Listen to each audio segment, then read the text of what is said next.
السلام علیکم ورحمۃ اللہ وبرکاتہ۔ بسم اللہ الرحمن الرحیم۔ دجال کی ایک اور نشانی بیان کی جا رہی ہے۔ امام ابو داؤد رحمۃ اللہ علیہ نے حضرت عبادہ بن صامت رضی اللہ تعالیٰ عنہ سے روایت بیان کی ہے۔ قال رسول اللہ صلی اللہ علیہ وسلم انی حدثتکم عن الدجال حتی خشیت الا تعقلوا ان المسیح الدجال قصیر افحج جعد اعور مطموس العین لیست بناریۃ ولا حجراء فإن البس علیکم فاعلموا ان ربکم لیس بأعور۔ حضرت عبادہ بن صامت رضی اللہ تعالیٰ عنہ سے روایت ہے کہ جناب رسول اللہ صلی اللہ علیہ وسلم نے فرمایا، میں نے تمہیں دجال کے متعلق بہت سی باتیں بیان کی ہے۔ مجھے اس بات کا اندیشہ ہے، خدشہ ہے کہ کہیں تم اس کو بھول نہ جاؤ، اس کو اچھی طرح یاد رکھ لو اور یہ سمجھ لو کہ دجال پستہ قد ہے، یعنی ناٹا ہے، گڈھا ہے اور ٹیڑھے پاؤں والا ہے، موٹے بال والا ہے اور اس کی ایک آنکھ سپاٹ ہے، اس کی وہ آنکھ نہ تو ابری ہوئی ہے اور نہ دھسی ہوئی ہے۔ اگر تم پر اس کا سمجھنا ملتبس ہو جائے تو یقین سے یہ جان لو کہ تمہارا رب کانا نہیں ہے۔ اس حدیث پاک میں اللہ کے رسول صلی اللہ علیہ وسلم نے دجال کی مختلف نشانیاں بیان کی ہے اور بھی بہت سی روایات میں بیان کی ہیں۔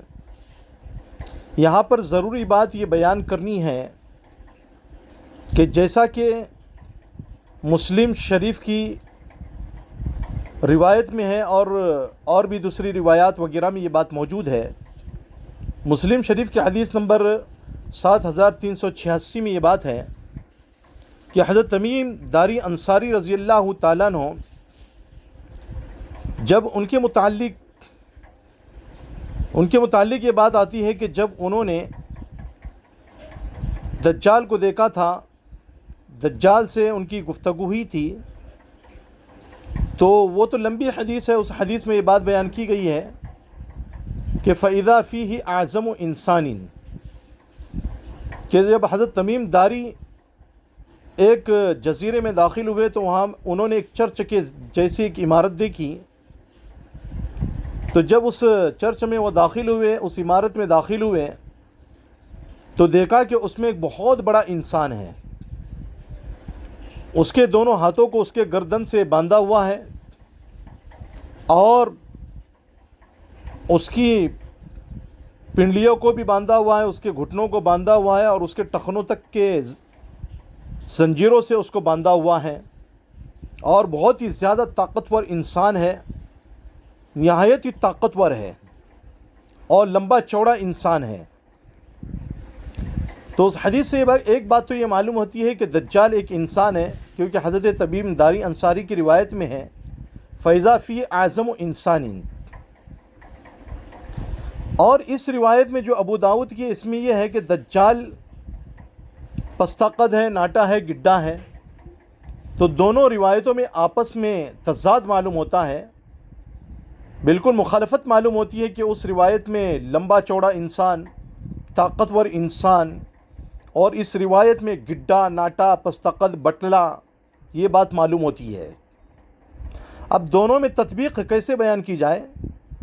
دونوں میں تطبیق یہ ہے کہ حضرت تمیم داری انصاری نے جب اس کو دیکھا تھا دجال کو، تو اس وقت میں دجال بہت بڑا لمبا چوڑا انسان تھا، طاقتور بھی ہے اور زنجیروں سے اس کو باندھا ہوا ہے، اس کے ہاتھوں کو اس کی گردن سے باندھا ہوا ہے اور اس کے گھٹنوں کو بھی باندھا ہوا ہے، اس کی پنڈلیوں کو بھی، ٹخنوں کو بھی زنجیروں سے باندھا ہوا ہے۔